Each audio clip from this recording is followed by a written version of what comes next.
what is intangible heritage and what is tangible heritage. And we have just heard that the Garba dance of Gujarat has got the recognition of UNESCO World Cultural Heritage, intangible heritage.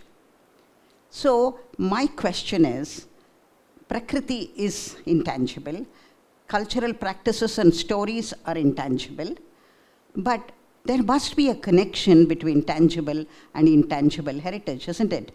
In this talk, I am making a connection between the tangible World Heritage, UNESCO World Heritage monuments of Mamallapuram and a cultural practice of an incredible theater spectacle that takes place in hundreds of villages in northern Tamil Nadu for thousands of years. Now, what could the relationship of this cultural practice be with the monuments? It was my question. And so I began to look at this cultural tradition called the Bharatam. You know, I'm a storyteller, and what better source of story do you have than the Mahabharata? The Mahabharata, the epic story that has 1.8 million words, and it has 20,000 couplets and long prose passages and hundreds of stories. This epic has been read, narrated, performed, and seen by people generations after generations in the Indian subcontinent, with a lot of regional variations, of course. Now, what does this Bharata have to do with a northern India, Tamil Nadu village? There are hundreds and hundreds of villages in the Tondai Mandalam area, with Kanchipuram as the center, including Chennai, where ancient settlements have a practice of celebrating Bharatam for a season. And what could this have with this sculpture? You know where this is, don't you? Anybody? It is in Mamallapuram, of course you know, and it is Mahishasura Mardini. Now, in 7th century, people have carved out hard granite from a huge boulder under what they created a lighthouse. They have carved out hard rock and created such sculptural beauty. We stand there and we marvel at this. How could they do it? I mean, what kind of tools did they have? They had handmade chisels, and they have created such beauty. And when two exquisite panels are facing each other, we stand there and we just make a comment on how beautiful this is and we leave. But do we stand there and wonder what this is all about? Because do we understand that this maybe actually is sculpted text? It is built text.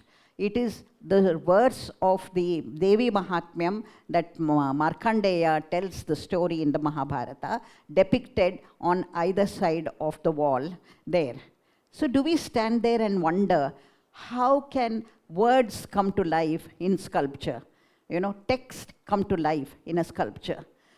And when you look at this and the beauty that has been created, we look at how this tradition of having the Mahabharata celebrated by the villagers and townspeople, we understand that the 7th century copper plate found in Kuram village in Kanchipuram has a list of grants that the king had given to the village. Among them is a paragraph which says the grant also should be used for continuation of the Bharatam narration in the mandapam of this temple.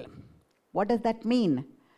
That means before 7th century, this festival has been going on. That means for thousands of years, Mahabharatam has been celebrated by the villages and towns of northern Tamil Nadu called Tondai Mandalam in a very, very creative and very innovative manner. And what is the connection between this and that is this is Draupadi. It is to Draupadi that the whole Kuttu is dedicated. You know, the whole Kuttu. Kuttu is a generic Tamil word for play or theatre. This form is called either Terukuttu or Kattaikuttu. Teru means street, and a whole lot of people decided that they don't want to call this Terukuttu because it is much, much more than street theatre. So they called it Kattaikuttu because the ornaments worn in the costuming is made of wooden ornaments. You know, the crown and the ornaments are made of wood. So some people said we will call it Kattaikuttu, we don't want to call it Terukuttu. Not all groups agree with this. This group is Sambandhan, Purasai Sambandhan. He says, no, I'll keep Terukuttu itself because it is performed in the open air. And it is to say sorry to Draupadi for the humiliation that was meted out to her in the story, in the Mahabharata story.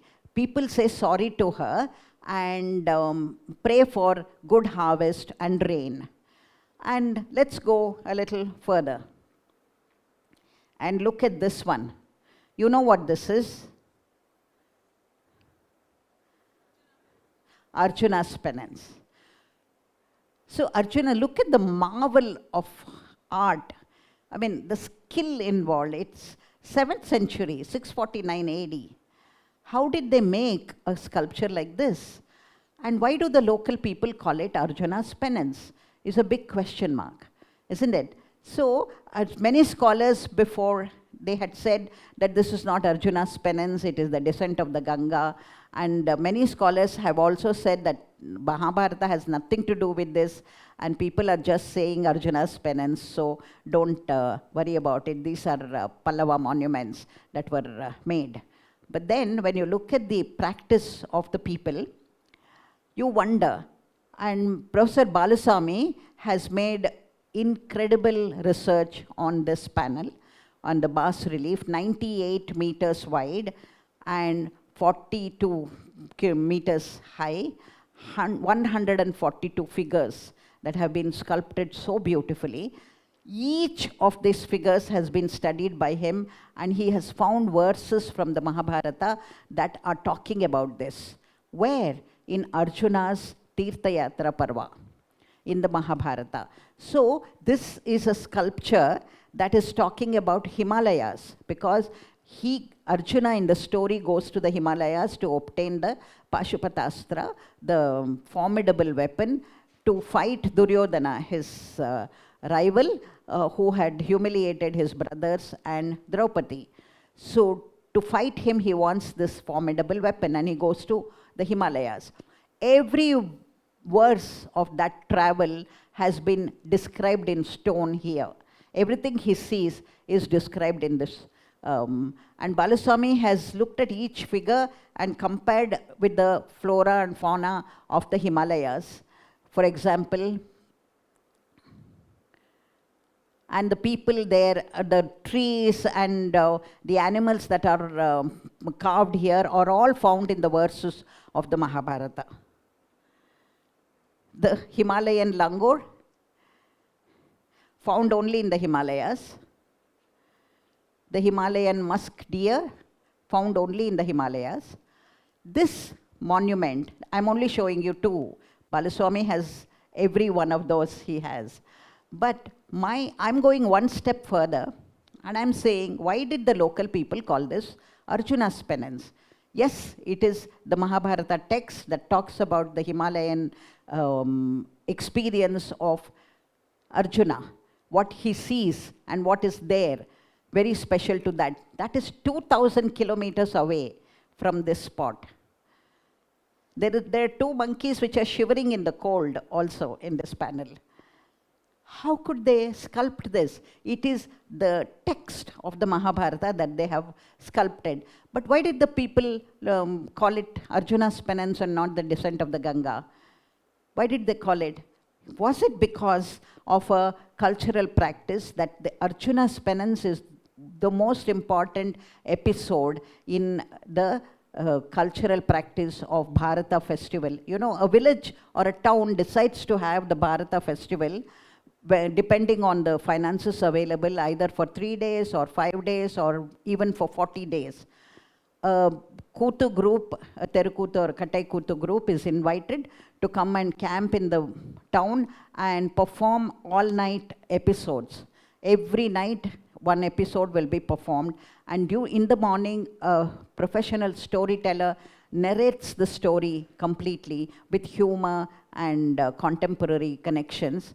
And then there is also many rituals conducted by the townspeople connecting the Mahabharata story, and they participate. Every one of the village people and townspeople participates. Arjuna's penance is one of the most important ones.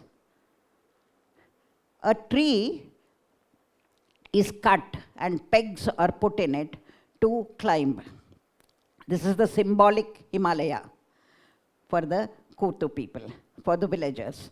So all night the performance of Arjuna going to Himalaya is performed, and with the song and music and high-pitched dialogue. They don't use amplification even if the audience is 2,000. There is always a chorus that repeats the lines, and everybody knows. The chorus is also a training ground for people to get to know. Everyone knows all the dialogues and all the songs. But there is also space for improvisation and to show the particular skill of an individual actor. He climbs after performing all night in the morning when the sun is just coming up and the dew is clearing and you start seeing the trees. He starts climbing and he sings songs, and the people gather in front and they believe that he is going up the Himalayas. How creative can you get? How innovative can you get? Then this, symbolic Himalaya is the... so this must have happened in front of this panel. Or the panel is a tribute to the cultural practice that's going on in this area. While Arjuna is climbing up the Himalaya, the tree, and goes and sits on this small platform up there, actors as Hunter and his wife, Shiva and Parvati as hunters, they come, and there is a huge, hilarious episode that ensues below the tree. He is responding to them from there. And there is a big discussion about the boar that they have both shot at. And Arjuna's integrity is tested. Now this sculpture in Kailasanatha temple in Kanchipuram shows that. This is Kiratarjuniyam. Scholars say it is Bharavi's Kiratarjuniyam and all that. But was this sculpture an inspiration from the practice, the cultural practice that was taking place in this area? Isn't intangible heritage inspiring tangible heritage? All the time is a question. Look at the exquisite nature of the sculpture. You can't take your eyes off. And the contemporary Kuttu costumes, just look at them. The headgear. Was the sculpture inspired by what the Kuttu artists were wearing then? Finally, the UNESCO World Heritage Monuments space is called Mahammallapuram officially. Scholars agree with that because they say Mahamalla, Mallai is referred to in literature and all that. But why did the locals call it Mahabalipuram? It's a question. Was it because of this panel? This panel, the Trivikrama panel, also carved out cave behind the Arjuna's penance, has this exquisite sculptural panel showing Trivikrama. And we know the story. All of us know the story, don't we? That is, the dwarf Vamana has requested for 3 pieces of land, 3 steps of land. And when it is granted by the very generous King Mahabali, 1 foot covers the whole earth, the other foot covers the entire heaven, and he's asking, where should I keep the 3rd step, isn't it? In this panel, there are many, many stories. Each of those figures is a big story. But the one with the green circle is the interesting one. That is, can anybody tell me what could that be? Not Gopo. What could that be? It is Trishanku. The story, in his story, he is neither in the heavens nor on the earth. So by putting that Trishanku there, the artist is telling us the range of the sculpture. That is, the heavens up there and the earth here. So by putting Trishanku there, he is giving us a halfway up the heavens, isn't it? So next time you go to a monument and you look at them and you just come away looking at the beauty of it, or just eating your snacks or something like that, stand there and wonder, what is the story that could have inspired this monument? What are the cultural practices that could have happened there? What is it that makes people create something so incredible with such hard granite? What are the skills that people had at that time? Just think about it. You know, stories connect. Stories are always connecting, and stories can melt even the hard rock. Thank you for listening to my story.